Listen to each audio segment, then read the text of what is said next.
Hi there, fam, and welcome back to the OCD Family Podcast for part 2 of our discussion with the wonderful Amanda Petrik-Gardner, LCPC. Because today is all about role plays, raps, and fun at OCD's expense. And I am here for that. I'm Nicole Morris, licensed marriage and family therapist and mental health correspondent. And let me be the first to say, welcome to the family. The OCD family, that is. I am here to create a community of support for family members, spouses, partners, parents, adult children, as there may be adult words, and chosen family of OCD sufferers and their community.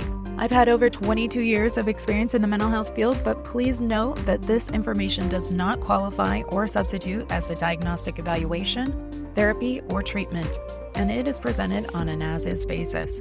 Please follow up with a qualified mental health provider in your area regarding concerns for yourself or loved ones.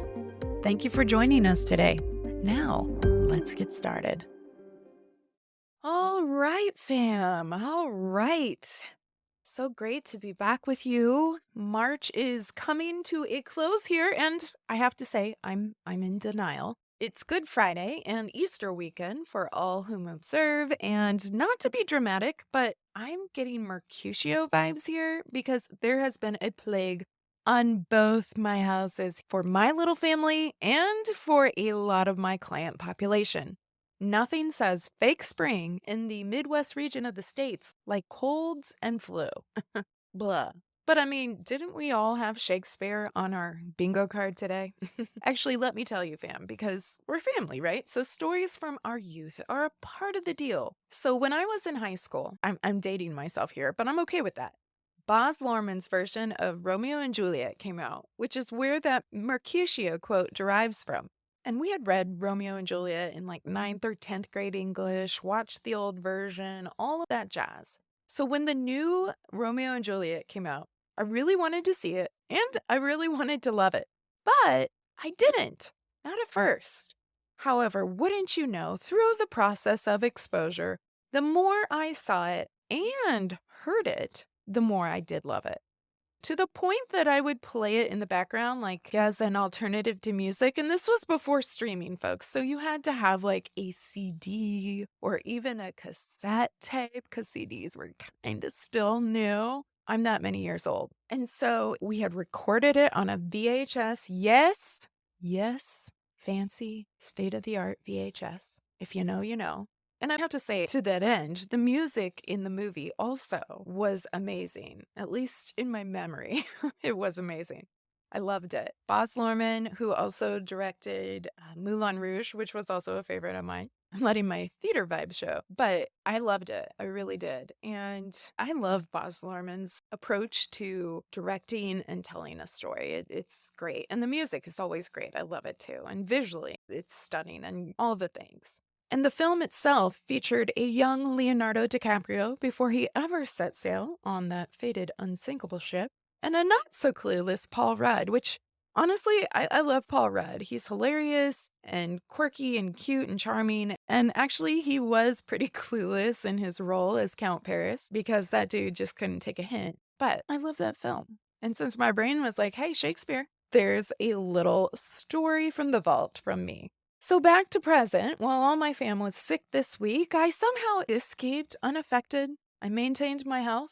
I'm super grateful for that. And I'm also really grateful to be back with our compassionate guest, Amanda, this week. Today, we're going to go through a role play and even play a game to help solidify some of our learning in a fun way, fam. So I'll just make a few quick housekeeping notes and then we'll dive right in. First off, today's episode is building upon the foundation we discussed last week with Amanda.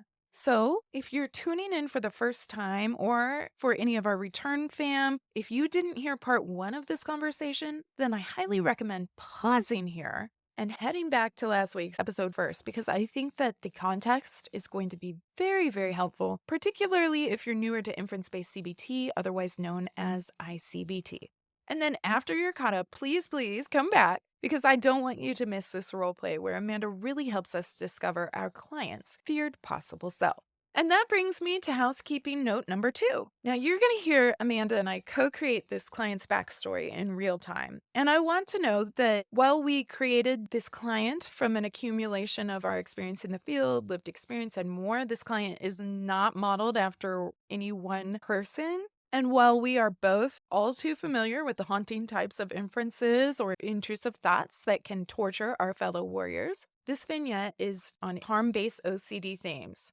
And so when we're discussing harm-based OCD themes, this can include inferences about self or others and the client getting swept up in that. So I wanted to provide a trigger warning because if you're not familiar with examples of harm-based OCD, this might feel a bit triggering and surprising, particularly if you or your loved one does struggle with those themes. But even if that is you, and even if that might feel triggering, I encourage you to hang with us if you can, fam. Because you might be surprised how we are able to create some fun at OCD's expense, normalizing that these thoughts aren't evidence that you're a bad person and that there is a whole lot of hope available in treatment. But ultimately, too, it's your choice to approach this content, so I would be remiss not to mention it. And if you didn't catch part 1 of this talk, my FPS is very mindful of not neglecting such details.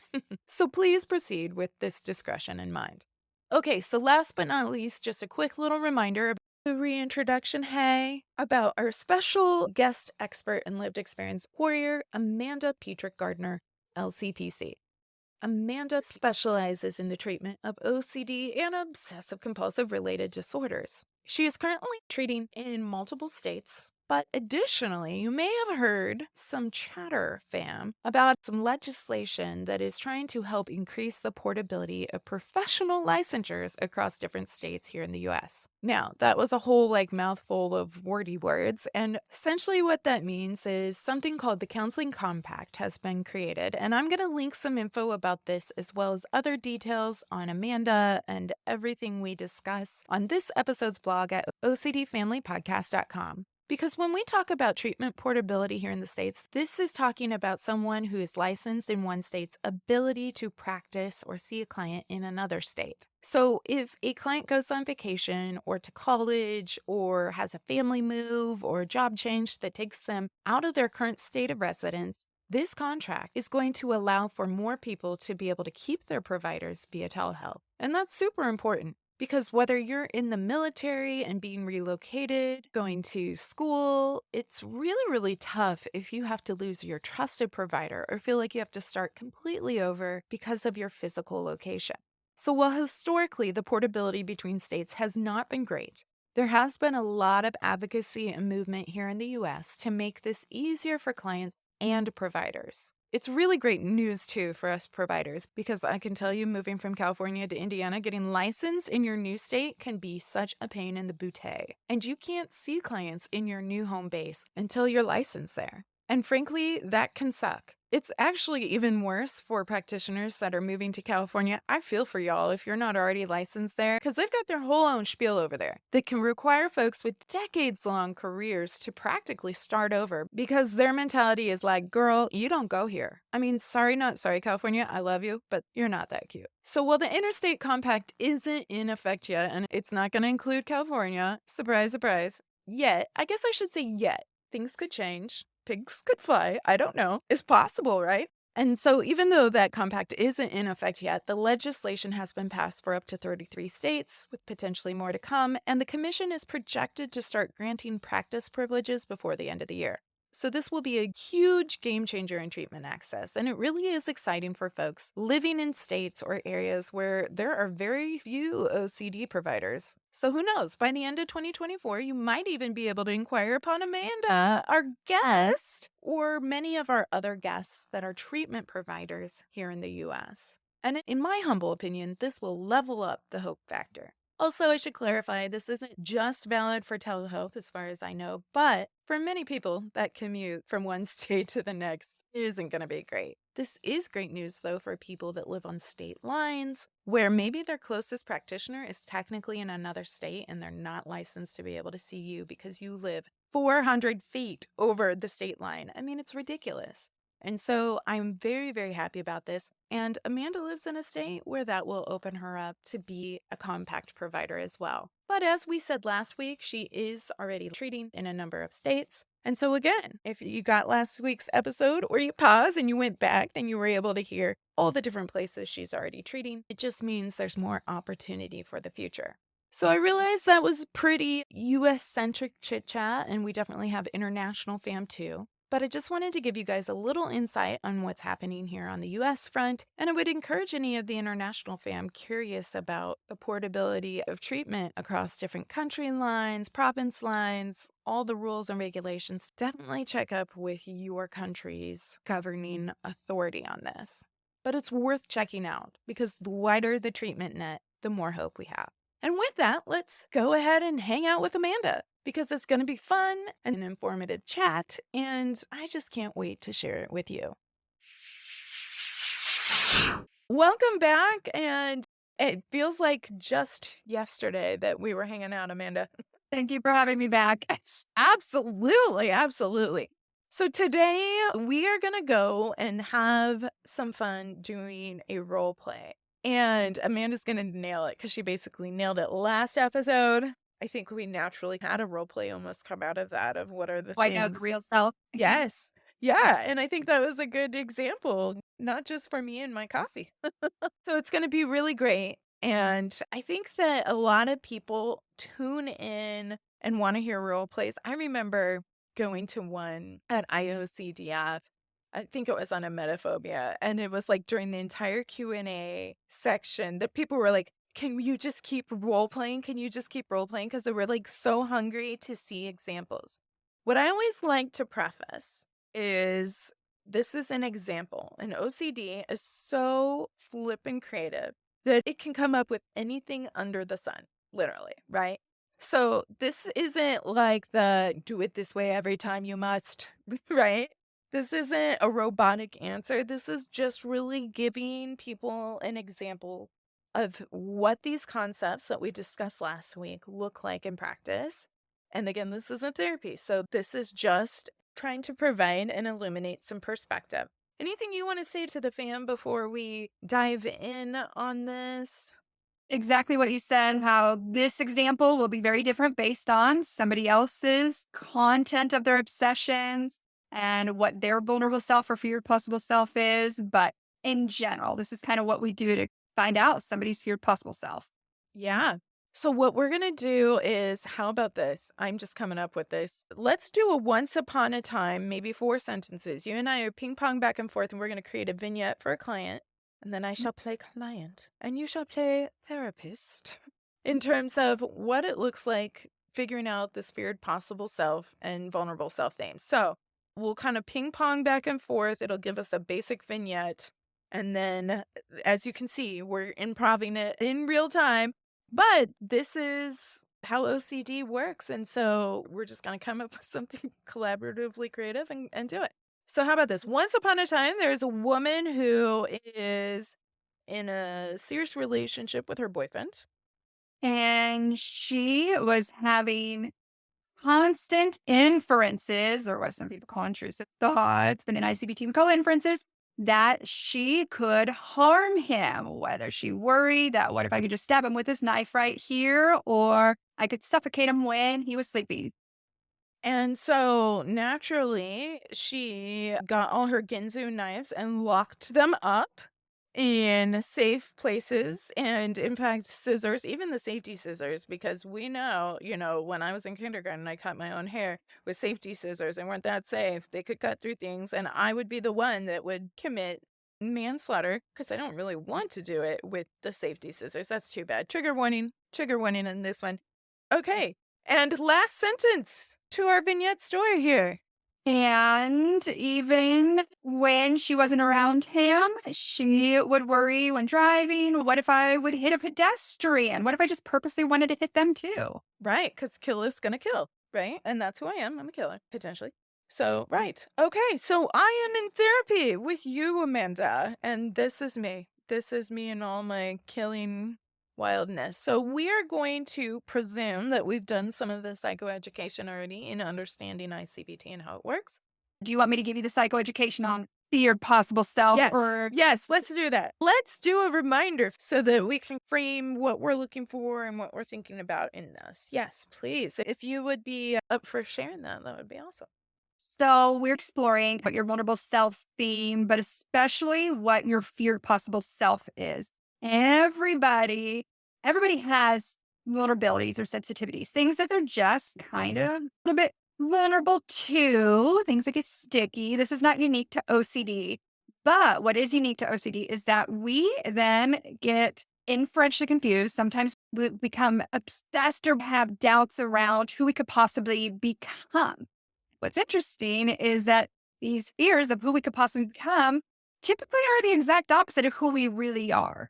Yeah. So if we could figure out what this feared possible self is, who OCD is saying we could possibly become, this can be helpful in a lot of different ways. Not only does this help us understand why you're having the particular doubts you are, because Yeah. you don't doubt everything, do you? Not everything. Oh, there's literally millions of doubts that you Right. could have. You Right. could doubt that you could fall out of your chair right now, but are you worried about that? Not right now. Oh, a tree could fall on your house right now. Are you doubting that? No, but can I ask you, how many times have you said it to a client, you could fall out of your chair, and they're like, well, no, I think I could. What? Never. Because guess what? Their vulnerable self theme or feared possible self doesn't underline that, but it Right. could happen. There's a reason why there's a million doubts, but you're not worried about everything else. True. So, if we can figure out your feared possible self, we're probably going to find out that the doubts you have, the feared possible self, is right underneath it. And it's kind of tying them all together because sometimes it looks like our obsessions are all over the place. We have this one and then this one and this one over here, but they actually have a lot more in common than what it looks like. Uh-huh. So, not only this helps us realize they're not so different. Also, if we can resolve the feared possible self, which is just another doubt, helps us resolve all of the rest. I do love that. You're the Yeah. best client. Thank You're you. so first we got to figure out what is this feared possible self for us then. Right. Okay. So to do this, I need to know just a handful of your common obsessions. Just Well, I mean, every time I go to bed and I close my eyes, I could see myself stabbing my boyfriend, Mhm. and it's bad. And then if I really can't sleep, I might like look up a YouTube video about people that are like on trial or going to be on trial for stabbing, and then they sometimes they might sit there or they might even be like, I didn't do it. And I'm like, well, it sounds like me. Mhm. Right? And then I'm like, do I like secretly hate him or something? Because do I want him to die? And I'm like, I don't want him to die, but he could by me. And then it's like it makes me so sick I kind of want to vomit because I'm just like so like ashamed of that. And so I got all the knives out of the house and the safety scissors because what I can do with safety scissors is more than you would imagine. Okay. So what if I could stab him? So that's one of them you're experiencing. Yeah, you could say that. Okay. To sum up, Just is so there man. not to sum all that up? Is there another obsession that you've experienced? Well, sometimes that saying play is gonna play. I'm like, kill is gonna kill. So what if I am like driving to Costco and it gets kind of aggressive around Costco sometimes, particularly if you go at certain times of day. And I sometimes just like I get annoyed with that, but then I'm like, what if I just drove over somebody? Like, who's got the deal now, right? And then I'm like feeling stressed about it. And then I'm like, well, I probably shouldn't go to Costco because I'm single and I don't need 24 seaweed wraps. And then I'm just like, where did I stop making good choices, and it just but then I leave and then it's like, yeah, I could kill somebody with my car. I could kill myself. I could kill somebody else. And it's just makes me not want to drive. And that's why I like Instacart. You are the best client. Right. So what if I could hit somebody with my car? What if I could drive over somebody? I mean, are you What? saying what if you could too? Yeah. Are we are we friends? Are we the same person? Right. So there's another doubt. Yes. I mean, I don't think it is a doubt though. I'm worried it's not a doubt because I think it. Like, even if I don't want to think it, it's like I can feel myself like, what if I pressed on the gas? Right? You know? Amanda, I haven't told you this because I've been feeling like really bad about it. But I was at the stop sign the other day and there was like a kindergartner. I don't know, but I have a kindergartner. And I was like, she looks like a kindergartner. I'm a single mom, apparently, of a kindergartner because I just realized that I have kids now. And I was like, what if I could have driven over her? And then I imagine, because I have a kindergartner, what if I drove over my kindergartner? And it's like, again, I just want to vomit. Like, I'm so like, ugh. So I'm going to add that doubt to our list to come up with their vulnerable selves. You said, what if I could drive over my kindergartner? Is that correct? Is this like Family Feud? We pull 100 people, and what could I do to murder people? I'm such a bad person. Are there any other examples, other obsessions you want me to add to this to help us identify your feared possible self? I really sometimes worry that I didn't get the trash can closed, and if it gets windy, it will blow trash on the ground, so I have to go back and make sure that I close that. But I don't think that has anything to do with me being a murderer. That's just me. We'll see if this is related, or sometimes people have a couple feared possible selves. They might have one or two, so we'll see if this one's related to this. What? Or they might have another one, so we'll explore that. So that doubt sounded like, what if I didn't close the trash can all the way? Well, then I would be littering on accident, but I would think it's on accident, but I already knew it was kind of full, and I knew that it could be windy, and so is it really an accident? If I put the trash in the trash can outside? Oh. I mean, I definitely have killer and litter vibes. All right. I'm going to add that, but you're right. That might be related to another vulnerable self or a feared possible self, which we'll explore. So, right now, all I'm going to do is take these doubts, these obsessions you've told me, I'm just going to recenter them, meaning I'm going to take them from a question to a statement. What I mean by that, instead of it being, what if I could stab my boyfriend? I'm just going to put them into a statement saying, I'm somebody who could stab my boyfriend. See how I just changed it slightly into a statement? Now it's, I am somebody who could stab my boyfriend.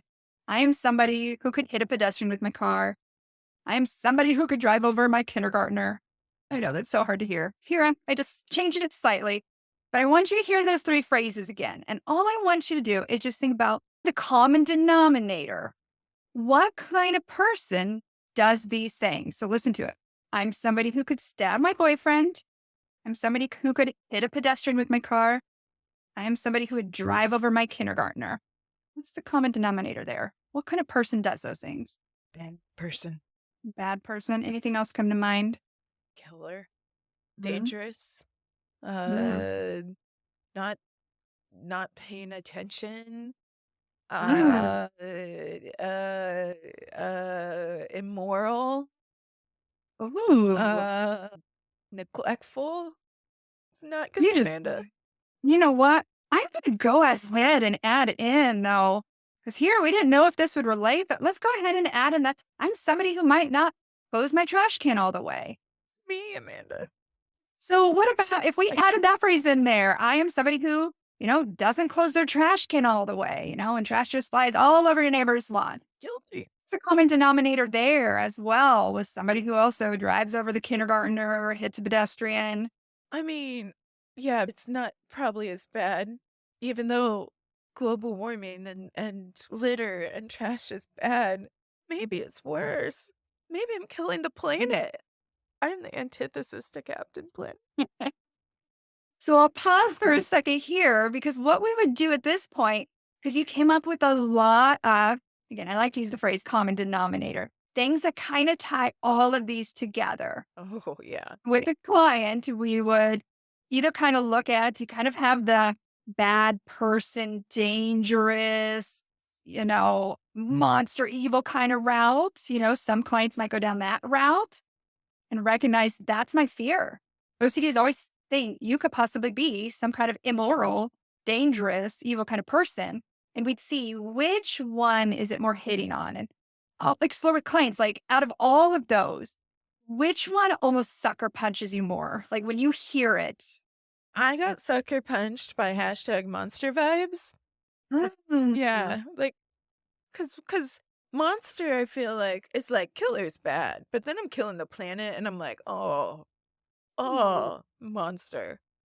Hashtag monster. Right? And this would help us figure out like your feared possible self is I am somebody that could possibly be a monster. It's true. Or Maybe. just like somebody else's might be, I'm somebody that could be immoral. I am somebody that could be evil. I'm somebody that could be neglectful. So we want to find what is unique to you that OCD is saying you could possibly be. Yeah. Even though it goes completely against who your real self is, it's the opposite of how you show up day to day. Can I ask? And I know this is our made up client. Is there anything in this made up client's world that actually shows that she's a monster? Is she doing anything day to day? Well, I think that, if I know I could hit somebody and I get in the car, that might be like a real monster move. 'Cause Oh, so with this client, I heard possibility jumping out. I heard the I could, but it's possible I could. right. That is what we call inferential confusion. That inferential confusion is using possibility just to pull us back in to make it feel real, to make it feel like we could be a monster, but Right. it's still occurring. We still Yeah. haven't done evil, dangerous behavior. I mean, But you're right. I've never actually gone bowling for children with a motor vehicle, so I'm a little proud of that. Like, you know, that's the kind of strike and turkey I don't want. yeah, at I-CBT, we're going to explore all of these different tricks that our city uses to continue to pull us back in. Possibility to me is like the biggest one. It continues to just say, but it's possible, but it could, but I might be, but one day.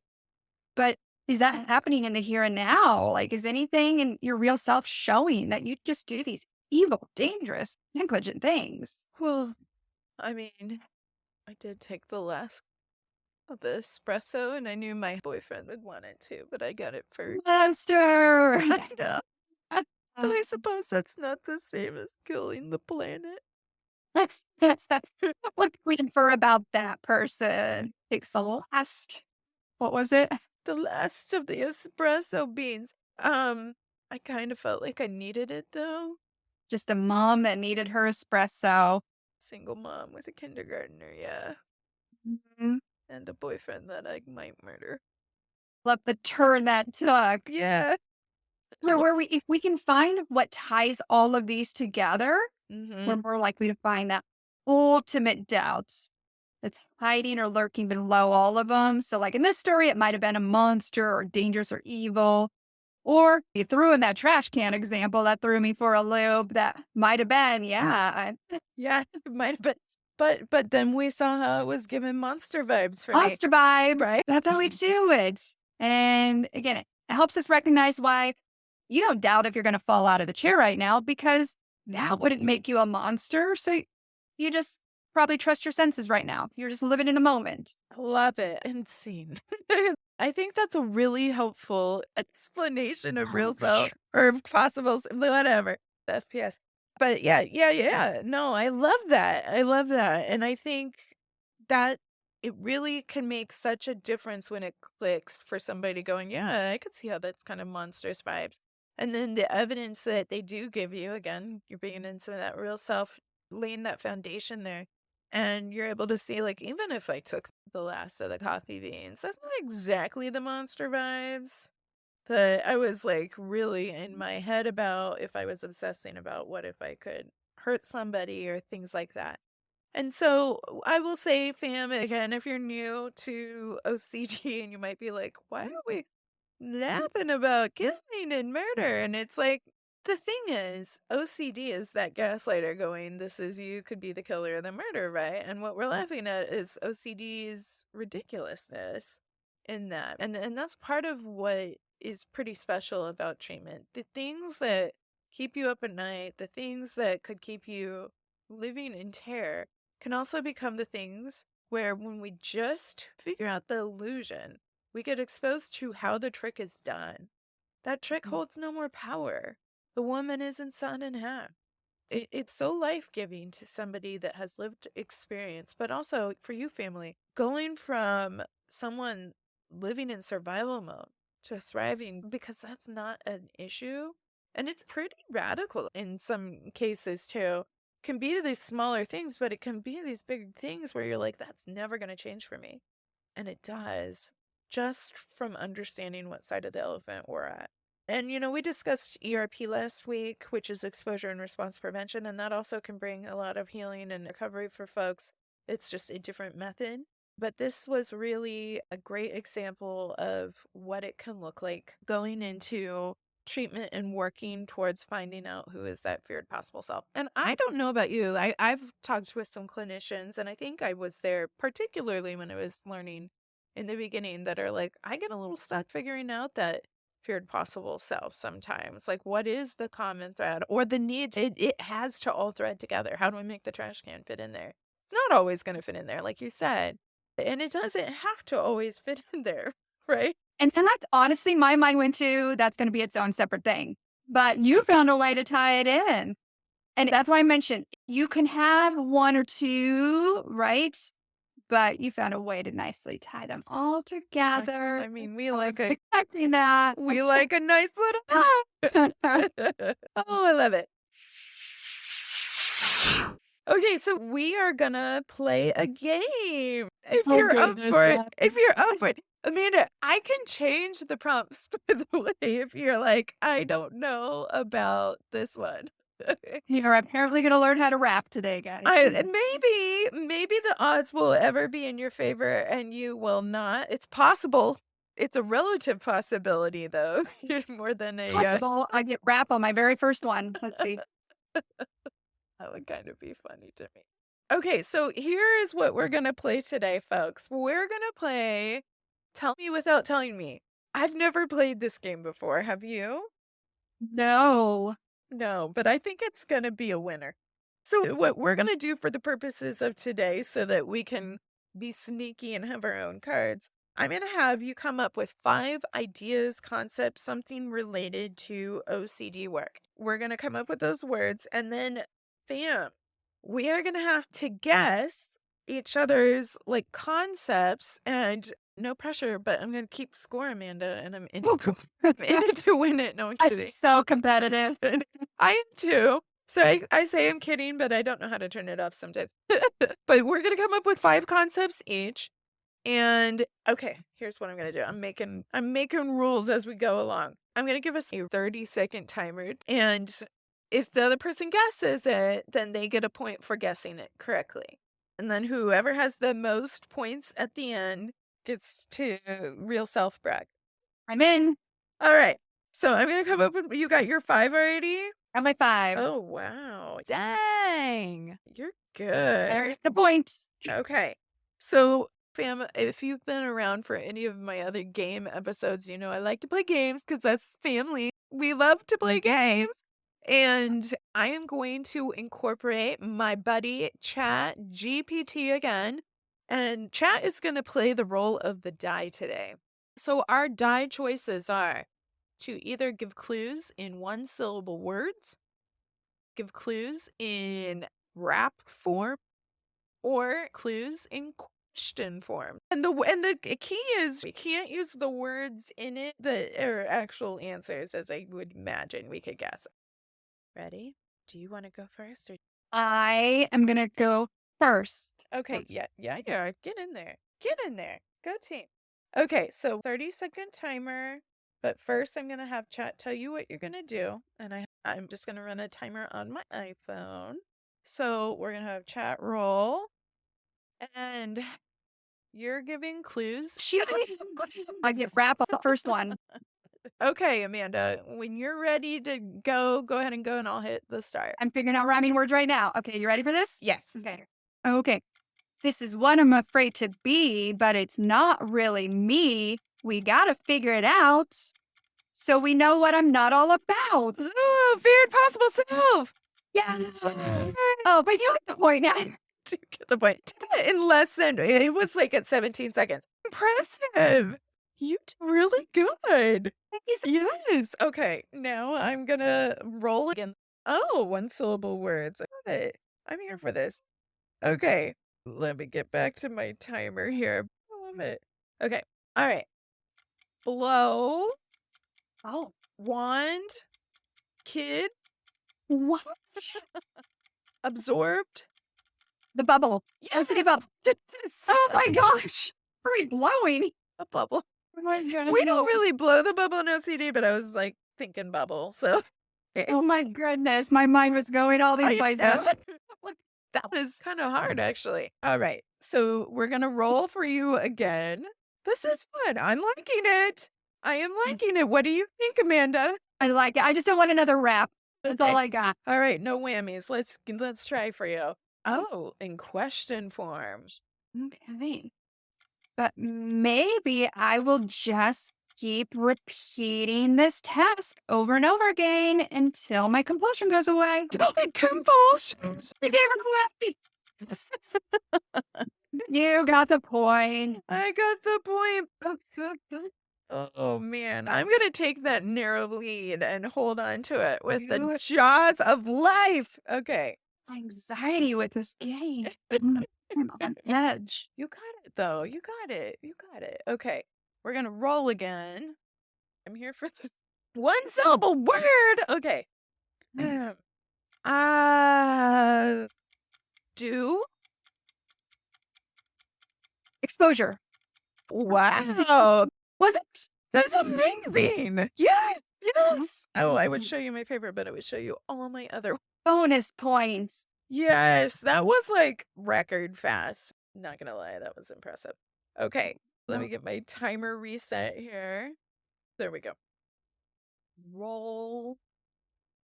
In question form again. Oh, again. Okay.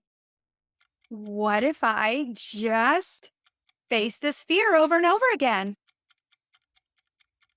I just face this fear over and over again? Can I ask a counter question? Are we facing the fear while not doing any exposure? I'm just going to say exposure. Yes, I'm on the same one as you. I'm nervous. I was like, I'm not going to get it. I'm I- like, do I put the RP there? Do I not put the RP This is harder than the... the rap? I know. Oh my goodness. I love it though. Okay. Roll. That was pretty good, Amanda. Oh, yeah, you get a wrap. Oh, I get a rap. I like that you're like, yes, for you. Okay. Okay. Here it goes. Ready? It might be hunky-dory if I come up with another beep. Because that... Story. Obsessional story? Yes, but it's different because I'm going to add real stuff in. And some people might say it rhymes with another word in time, like, I can't say it because it'll be too close, damn. So it's not story. It's counter story. I felt like I had to get the counter. No, it's okay. We're now tied, and I am... What if I didn't think that? Are we I think you get the point because I did not get the it. point? Shoot. Yeah. It was counter story. Wow. Okay. Here we go. We're gonna roll. I might have done the points wrong. I feel like We're all winners. we're all winners. Oh, Yes. one-syllable words. Okay. Yes. Okay. This is a good one for you. All right. Conclusion.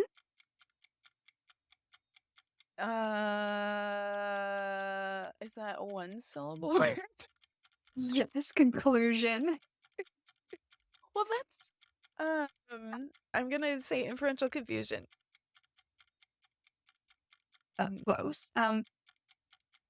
Result.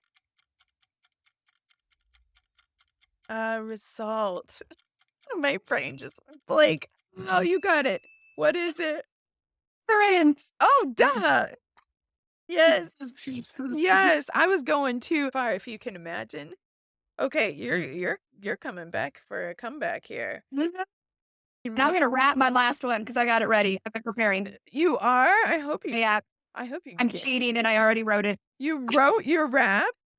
Do you want to I do? already- We could do free choice for the last one. How about that? Yeah. Yes. Okay. All right. Okay. I'm gonna do. Oh, it's almost harder. Okay. I'm gonna do one syllable word.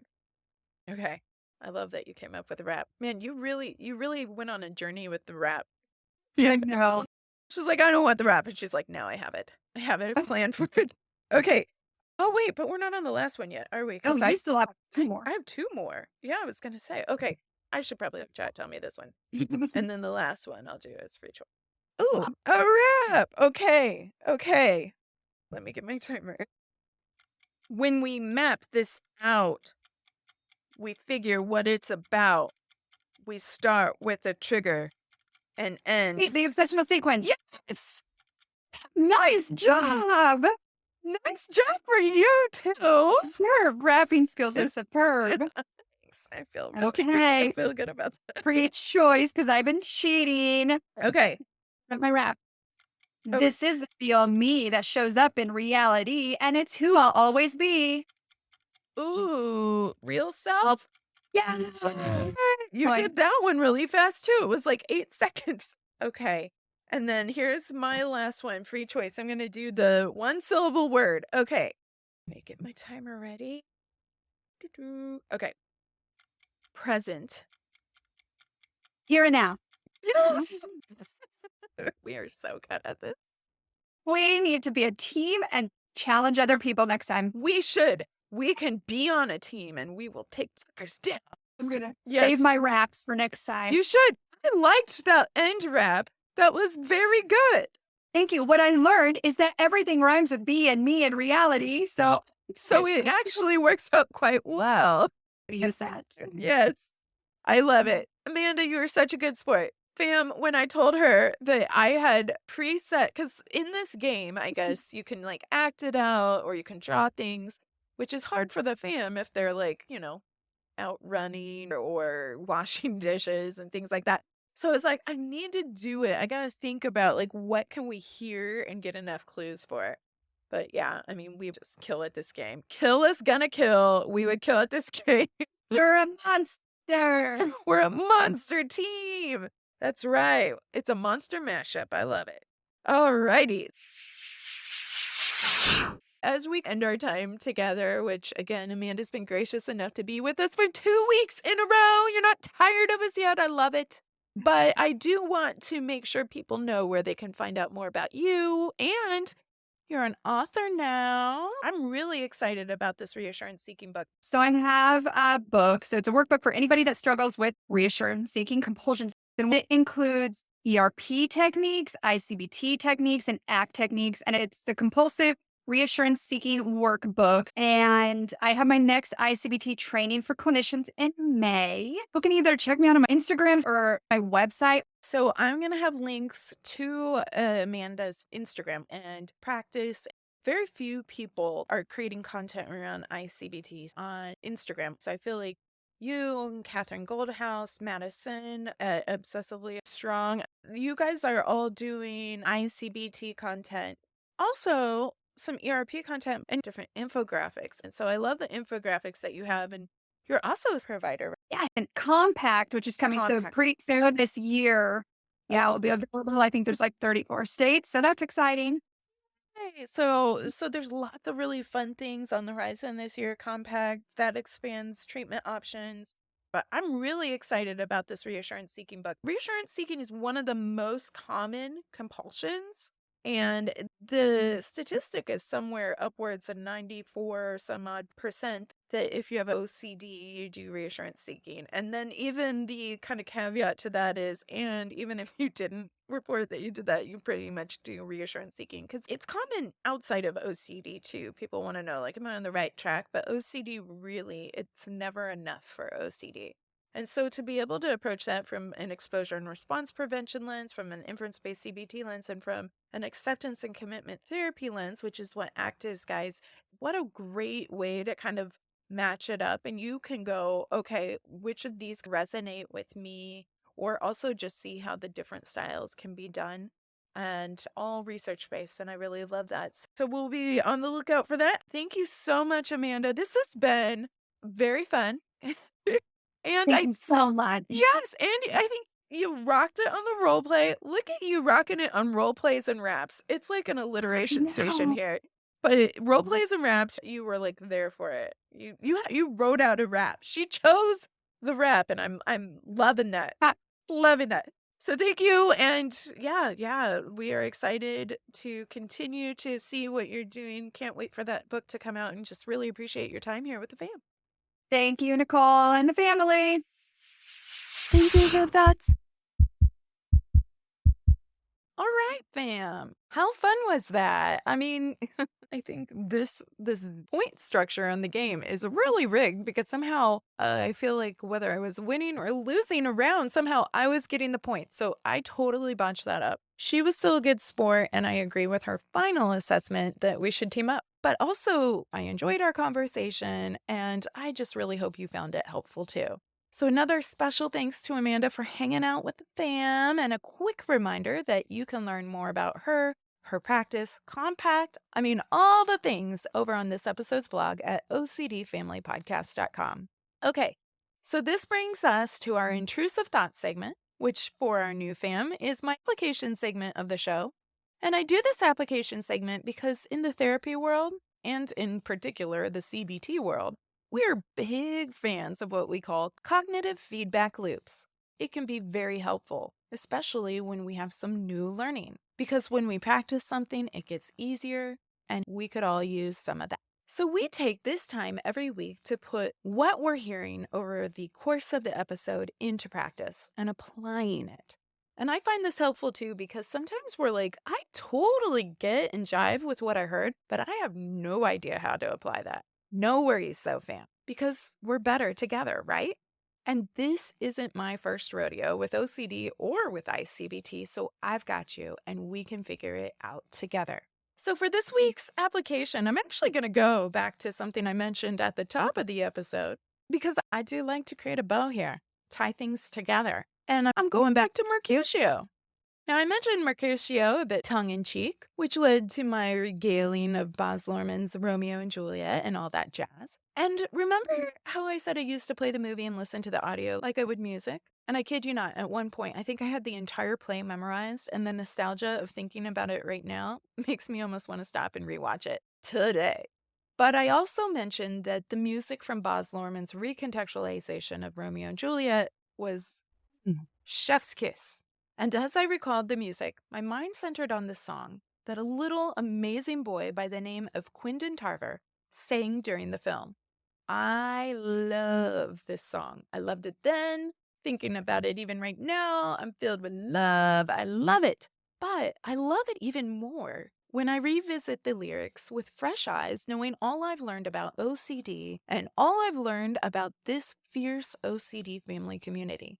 So I want to share some of the lyrics because I think it speaks metaphorically to what we have, even if we are feeling held hostage from it. And that's freedom. Freedom to live, freedom to be, freedom to feel good, freedom from OCD. So here are some of the lyrics. And overall, it's a short song. And I'm going to link a video of the audio because Quindon's powerful performance is just too amazing not to share. But listen to what he says, fam. He joins in after a chorus and a reminder that everybody's free with these powerful words. He says, brother and sister, together, we'll make it through. Someday, a spirit will take you and guide you there. I know you've been hurting, but I have been waiting to be there for you. And I'll be there, just helping you out whenever I can. Everybody's free. Everybody's free. Everybody's free to feel good. And so, family, brother, sister, spouse, partner, son, daughter, together, we will make it through. And I know many of you are hurting, but we, the fam, the OCD community, we're here cheering for you, waiting with you, here to help you wherever we can, because together we can start to understand and experience the meaning of freedom for our OCD warriors. It's here, fam. We're here. And with more treatment options, more portability, more family, there's more hope. So your pain, you're hurt, it doesn't mean you can never feel that freedom. And there's freedom in that. Thank you for joining me and our OCD family community. If you enjoyed what you heard today, please like and subscribe to the OCD Family Podcast wherever you enjoy your podcasts. Did you find this content helpful? Please consider leaving a review. The more people that know they're not alone, the better. For more information regarding today's podcast, please visit OCDFamilyPodcast.com and remember to join the email list while you're there. It will provide you with the most up-to-date information, resources, and the down low on the family chatter. Oh yeah, nothing says family like Amanda sharing hope with the fam. It's so dope. That's right, I went there. And you can too at OCDFamilyPodcast.com.